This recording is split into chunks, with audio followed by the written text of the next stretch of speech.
welcome to this reaction video here on the Outlaw Nation here for House of the Dragon Season 2, Episode 1. From what I see here on IMDb, it is called A Son for a Son, directed by Alan Taylor, written by Ryan J. Condal, and of course based on the characters from George R.R. Martin, who I hope is writing the book as we speak right now. The book has been writing on finishing it, hopefully.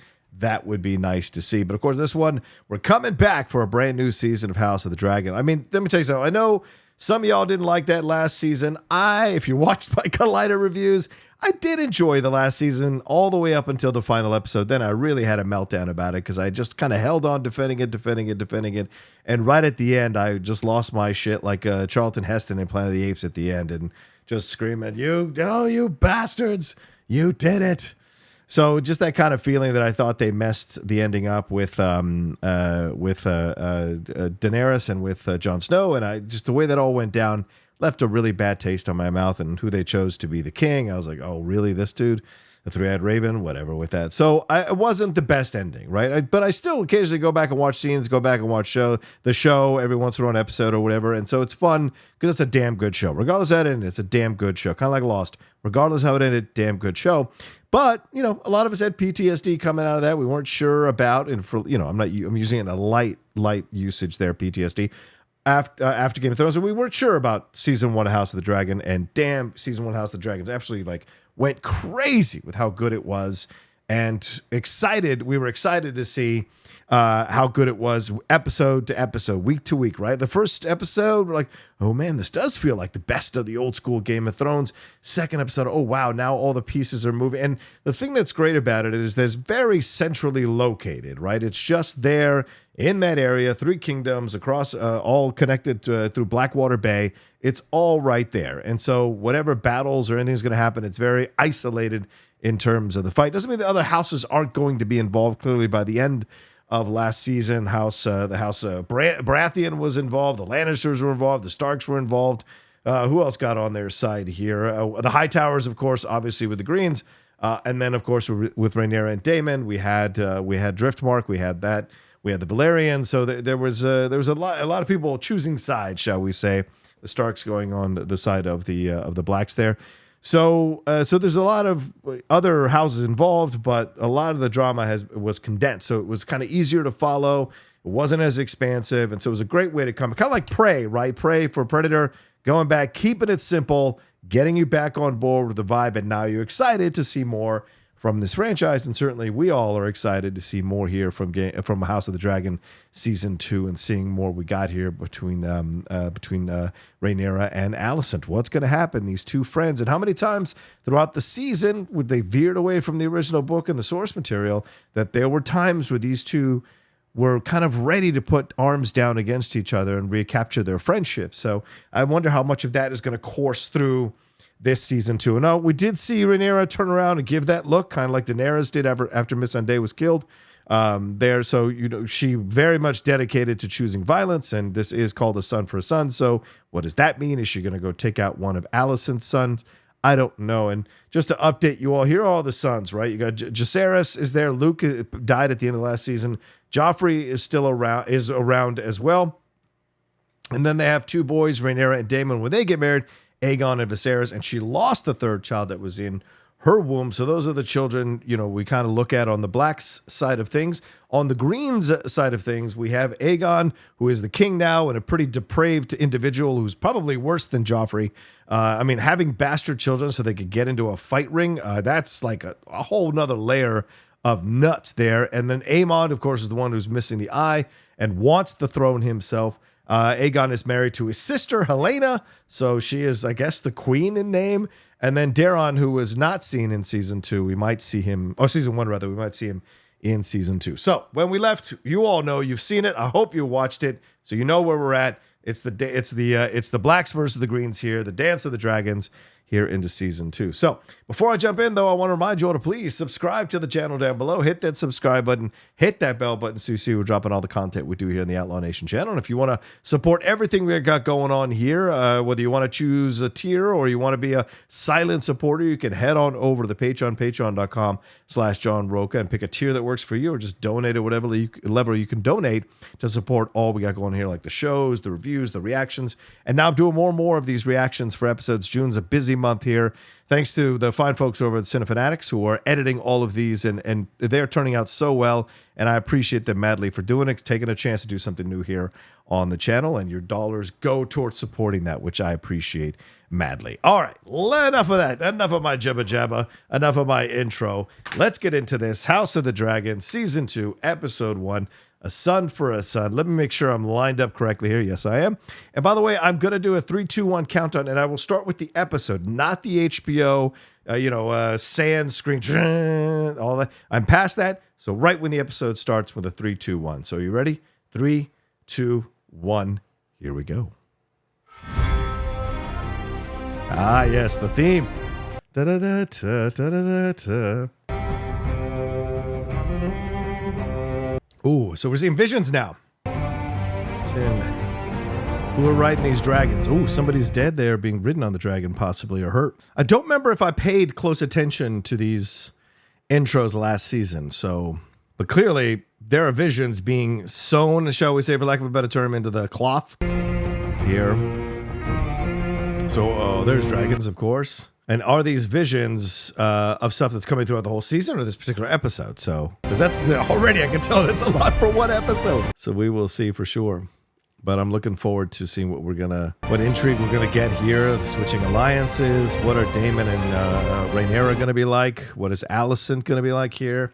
How is Otto gonna be pushing his claim to everything as well? So there's a lot of questions as we go through the opening credits here. And remember, I mean, Rhaenys like crashed that coronation, didn't want to start the war, but now she's on the side of Rhaenyra. How will her and Corlys deal with all of this if things start to go south? Because remember what happened to their son, who they think Rhaenyra took a hand in killing. I believe that's correct. But he actually escaped with his lover under the cover of war or under cover of night or something like that. So is that going to come back into this all? So a lot to consider, plus all these dragons. So here we go. Alan Taylor, great director.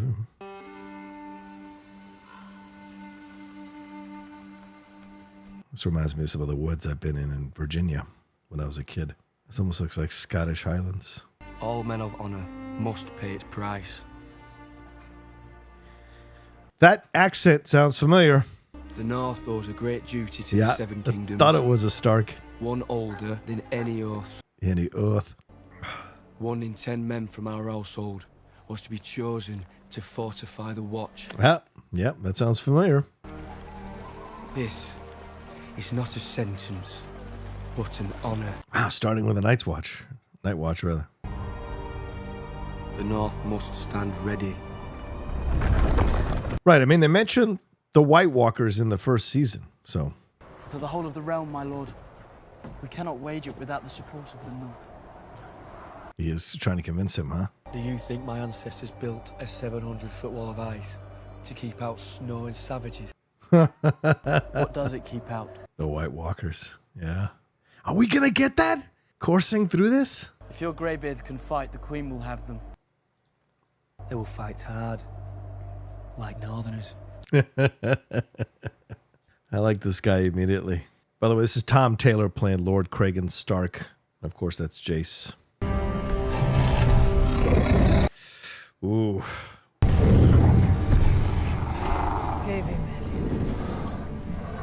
Ah, yeah. That's Rhaenys there. Coming off of Meleys. To what end? Killing Vhagar. I cannot face that hoary old bitch alone. Dragon and yours together, we can kill Vhagar and her rider. Make it a son. He wants to kill Aemond. Wow! It was a raven that brought me news of Laena's death. I existed for weeks in torment. How about that? How about that? Refusing to believe what I'd been told. How about that? Aegon's line would be extinguished. And Luke would be alive. They are so much smarter than him. He is just anger, emotion, and the need to show his dick to everybody in terms of his strength and power, which works out in certain occasions, and in other occasions absolutely betrays him. And here in this situation, the fact that he has no sympathy for the queen going to grieve the loss of her son, and maybe because it's not his blood, that he has even less sympathy for it. I love Emma Darcy. She's so fucking powerful, man. I am indebted to you, Alan. I imagine he's going to play a big role in this particular season, don't you think? What do we have here? Dragon! Ooh. Scorpion! Hold! Stand down, it's Vhagar! Stand down! Eric was going to kill Vhagar in that moment. Well, look at that. He was close. You don't recognize that old dragon?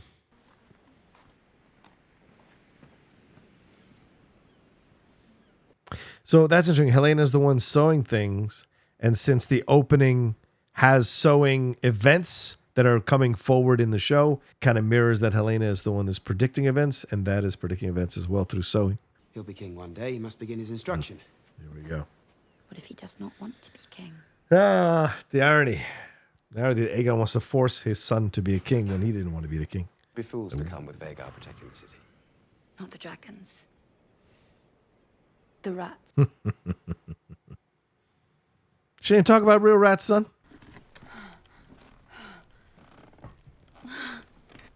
Oh.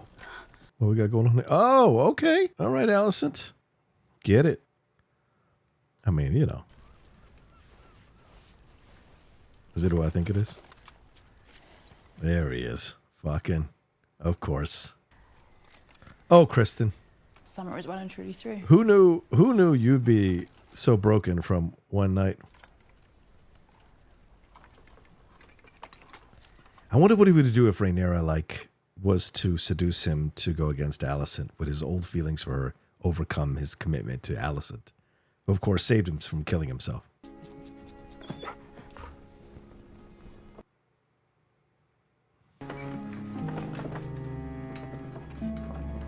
Those are the rats. Was she actually referring to real rats? I thought she wasn't referring to real rats. Oh, maybe it's a little symbolism here. Who are the rats here in this council? Maybe Kristen Cole, maybe Otto, maybe even her, because remember Alicent and Otto had issues with each other. Lend his voice to our outreach. Enough. In hopes that new terms might be negotiated. Oh my God.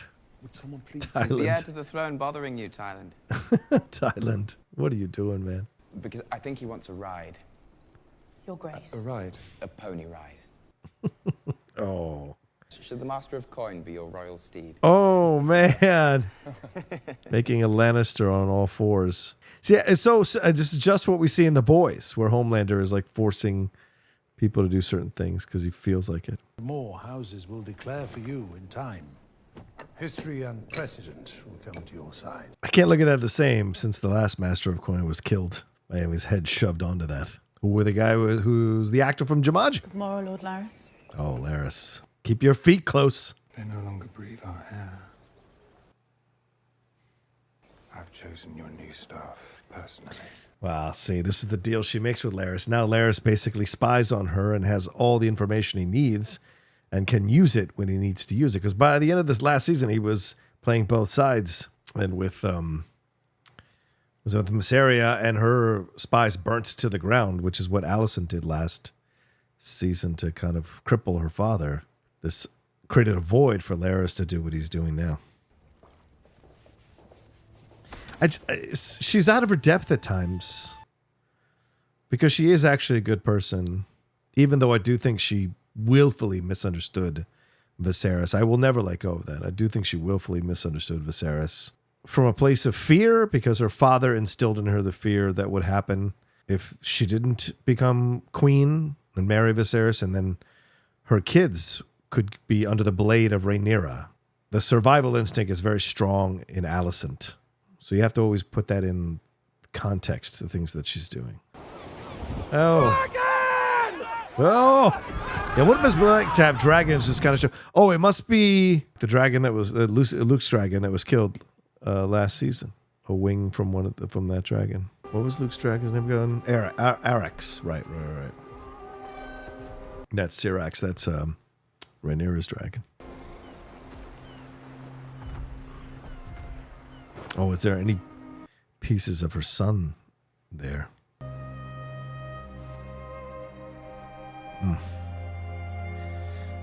This is what Rhaenyra was trying to tell Aemon. Like, she needs to see the physical truth about the death of her son. A lot of people who've suffered through this. That's why so many people hold on to those prisoners of war after Vietnam for years and years and decades, because they hadn't seen the bodies in order to fully be able to accept that they're gone with grief. And so many people lose people who disappear or are murdered and never found again, and they live in that state of flux because they don't see the body. Aegon the Magnanimous, Oh, the magnanimous, shall we say? King of the Andals and the Rhaenyra and the First Men, Lord of the Seven Kingdoms and Protector of the Realm. Count of Montefisto, the Tower of Power, the King of Sting, the Ayatollah of Rock and Rolla. Perhaps we could just return his sheep. If you return one herd of sheep, Your Grace, you'll soon find them all at the foot of your throne expecting the same. So,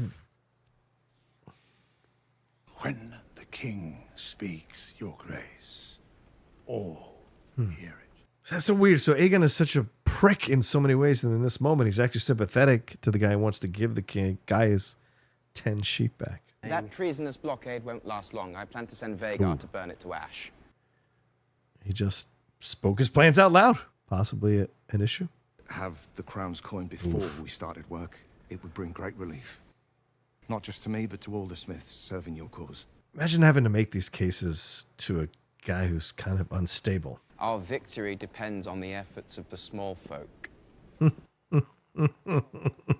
You have my most sincere gratitude, Your Grace. I'll hear the next petition. It's funny because his instinct is actually to help his people. But of course, he's also the same guy that's done some pretty nefarious shit. And he's married to his sister. How? Otto Hightower was your father's hand, Your Grace. He's essentially asking for a new... He's kind of subtly asking him to replace Otto Hightower with Larys. But if you undermine my voice, both those boys will grow deaf to it. It's a valid point she's making. But that does not mean it must be wanton. She's saying pick and choose where to commit the violence. Whereas Aemon and Aegon would like just commit violence all over the place. She's saying we need to be precise. She's smart. Both of them smart in their approaches. Certainly hearing that they wait for him to get tired, Aegon to get tired of rule, essentially implying that they'll just manipulate him one way or another. Or maybe he'll step down. They'll put someone else in there who they can push one way or another. What's going on here? What's Eric looking for here?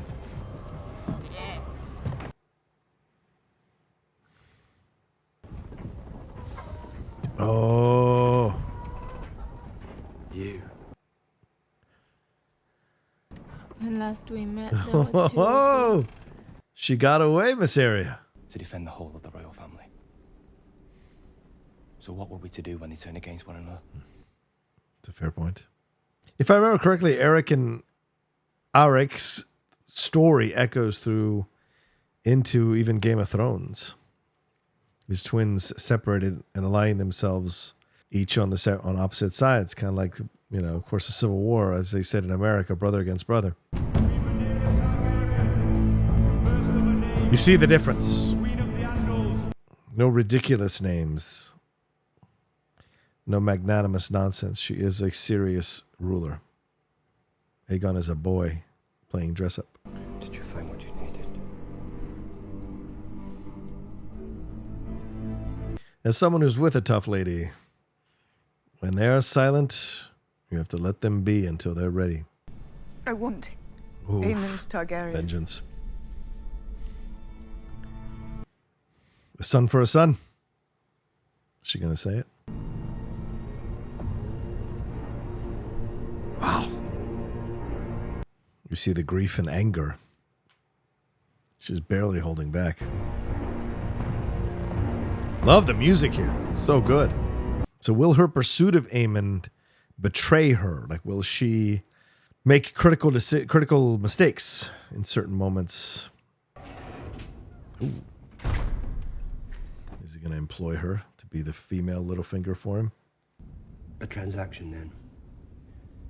Your knowledge in exchange for your freedom. But do you trust him? Daemon will get the information and stab her with his sword. Lord Kraken Stark has promised 2,000 men.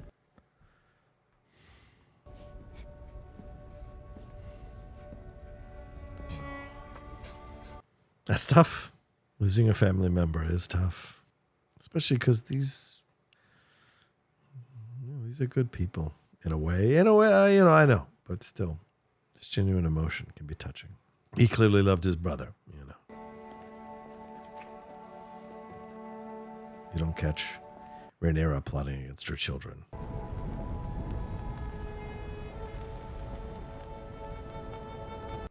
Oh, in essence, burning his...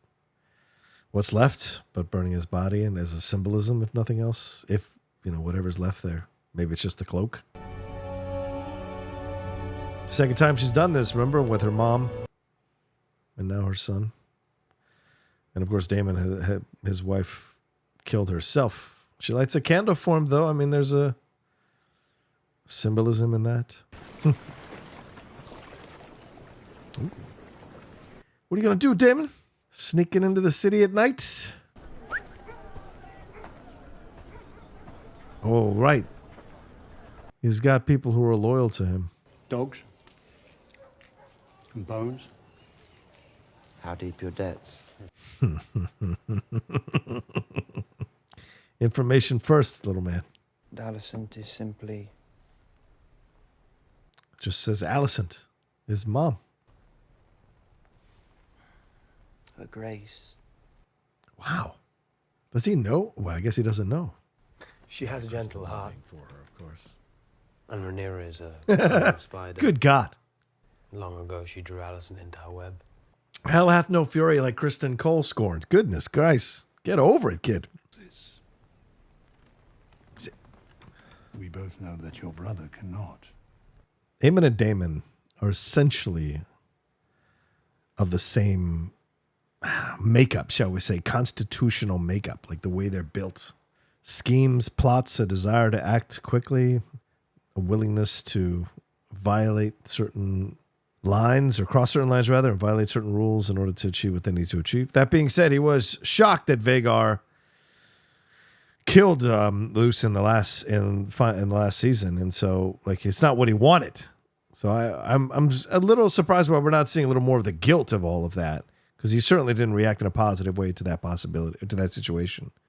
To see him eager to go even further to what it seems like kill the rest of the Targaryens. Take that. Seems like an odd situation.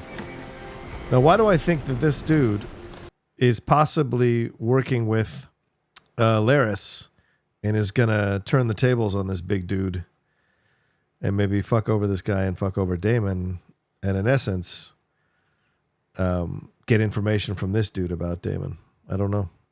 I never trust anybody in the Game of Thrones universe. Aegon the dragon cock. Yes, yes. The untamable beast. Boys will be boys. It's amazing how they just walk through the king's chamber, throne area there, just casually. Yeah, we got work to do. Show me. This guy's like the Hound. Oh, no! No, fuckface. No, we don't kick dogs. Now I want you dismembered and flailed and your body parts put in 6 castles all over the land. You little bastard. Don't you fucking kick a dog, man. Ooh. Oh. This is where we just were, I think, with Kristen and Aemon. Huh? For appearances. Also, it's the next room. Also, it's the next room.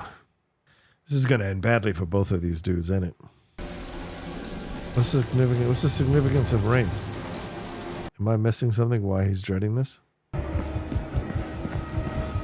Oh, Damn, this is going to be shot with a thunderstorm. I love it. The lighting. Has he caught the girl? Oh! Who the fuck? Oh my God. That's Helena. We need to get her head.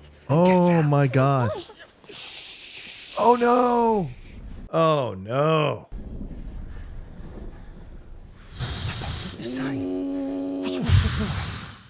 Oh my God.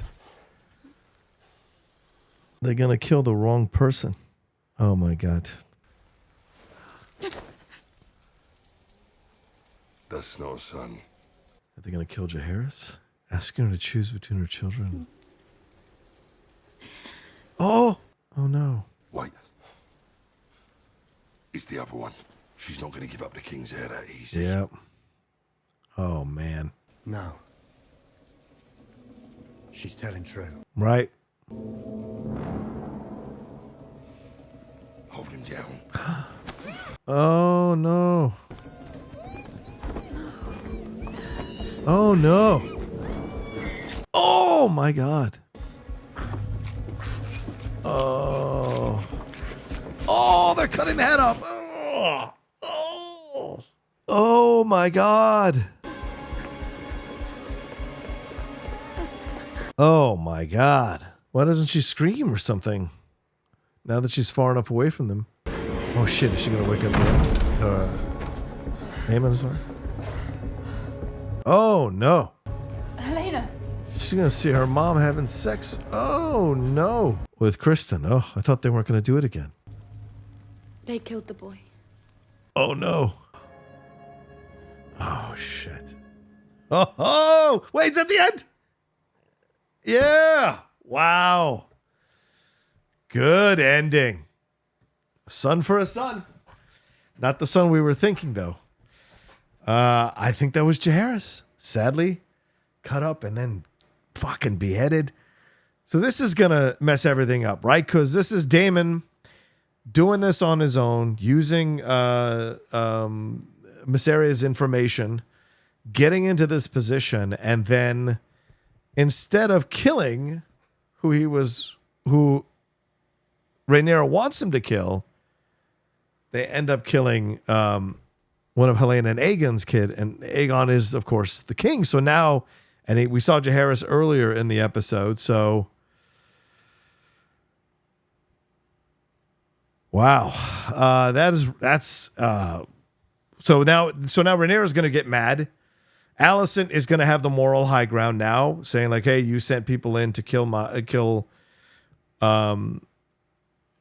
of my grandchildren," and what's that going to lead to in terms of the reaction between these factions? So I don't want to start the behind the scenes. I love seeing the behind the scenes after. I'll watch that later, but so there's a lot here that in my mind is just late. We got back into things. We see that things are moving. We don't focus too much on the blacks. This is very much on the greens with Aegon and what's going on with his rule, and that everyone's aware of the depraved nature of Aegon and what have you. And you see that Otto and Alicent are at odds still, even though they seem to have maybe come to some kind of understanding. Seeing Otto show up to talk to Aemon there after sending Kristen Cole out of the room. So is he forming an alliance there? And what's Larys's? I feel like Larys is slowly, like worm tongue, whispering into Aegon's ears that it should be him as the hand of the king. It's not going to happen overnight, obviously, so he's got to slowly work it. And the second Otto Hightower starts making mistakes, or things start to look like he's making a mistake, that's when it's going to be an issue, and maybe Larys moves into the hand of the king position, and that'll be interesting considering his relationship with Aegon's mom and the feet situation. So that'll be interesting to see how that plays out. But Larys is also another part of this, because Larys has now replaced the staff that he says was unfaithful, and who knows what that means, and replace it with staff that are faithful to him, his crew of people. So clearly, maybe that woman who saw the big dude, I don't know what that character's name there is, but saw the big dude there, she's going to tell Larys or describe what he looked like, and then they're going to find this guy and then get information out of him, which will probably lead him back to the Ratcatcher guy, who I think is called Cheese, which is an interesting name. So I think it's called Cheese. Don't hold me to that. So that's going to be interesting to see how that's going to work itself out and what he's going to do with the information. What is Larys going to do with the information? Is he going to keep it and not tell the truth, or is he going to use that to solidify himself as Hand of the King? Because if he knows who killed his son, the king's son, that will give him favor with Aegon. So that'll be interesting to see. And I think Daemon has fucked himself by making this decision. And now, once Rhaenyra finds out about it, if she finds out the truth about it, it's going to be an interesting conversation between those two as well, because now he has tied the death of this person, this innocent child, to Rhaenyra. He has essentially hung it on her. And instead of killing the person that she wanted, and she said she wanted Aemon. She didn't say, go get him. She said she wanted him. And I think that's where Daemon messed up in all of this. So going to be interesting to see how that, and Kristen Cole's relationship with Alicent, where does that lead to? Where is that going? How far does that go down the pike? And is this just him rebounding, in essence, for the last 20 years with her instead of Rhaenyra? So that confrontation will be interesting if they meet up again at some point down the road. Is there anything else I'm missing? The council there making their moves, certainly. Oh, seeing Craigon Stark at the beginning there, that was really cool. Loved that portrayal. And so, solidifying the wall, essentially alluding to the White Walkers, 700 mile high fortress of ice. So we're going to see where that leads to, and then see the solidifying of what's going on with the Blacks. And I thought, as I said, it was a really sweet moment to see Rhaenyra and Jacaerys hugging. That was a really sweet moment as well. So yeah, there's things here. But Alicent, again, her lighting that candle, it's her way of saying, like, she does feel horrible about what's happening. There is a desire to find peace at some point. She sent the letters. We hear she sent the letters to Rhaenyra, that supposedly weren't open, and who knows if those letters were actually even sent. So there's just a lot of moving pieces to this as we come back into the world of the House of the Dragon. And I like that we came in subtle. I like that we come in chill. Like, yes, the death of a child there getting beheaded is pretty unsettling to hear, but the fact that this is now kind of I think just kind of solidify. We get back into the world, and now we see where everybody's at. We're checking in with everybody, and now we see where we go in all of this. And seeing Eric and Arik there, touching base with them. So there's just pieces that are being put back onto the board here in this first episode. So a good episode, if not necessarily a wow episode, certainly a good episode with one chilling moment of death for a young child. So, well, what'd you think of this? Did you like the episode? Was it a good way to come back in, or did you want more oomph, more battles? Did you want bigger situations going on? Let me know down in the comment section below, or did you like that it was chill? Let me know that as well in the comment section below. Anything I missed, watching it the first time, I can't go back and rewind and watch certain things. So I'm just remembering what I watched, and I probably missed a couple things. So let me know what stood out to you about the episode, or what worked for you, or what didn't work for you in the episode down below. Please make sure to hit like on this video, share it on your social media. Look for our spoiler review if it's not out already. The timing of these is always interesting to me with the editing and everything like that. So the review might be out, and if it is, go and watch our review on the Geek Buddies. And if it isn't, look for our review on the Geek Buddies, our spoiler review coming up as well. So as I said, please hit a like on this video, subscribe to the channel, share it on your social media, let people know about the Outlaw Nation. And if you want to support everything we got going on here on the Outlaw Nation, head on over to the Patreon, patreon.com/John Rocha. All right, I'm going to be here reacting to every episode from House of the Dragon, and also reviewing them with the Geek Buddies going forward over these next few weeks. So stay tuned for more of this coming soon here from the Outlaw Nation. Take care until then.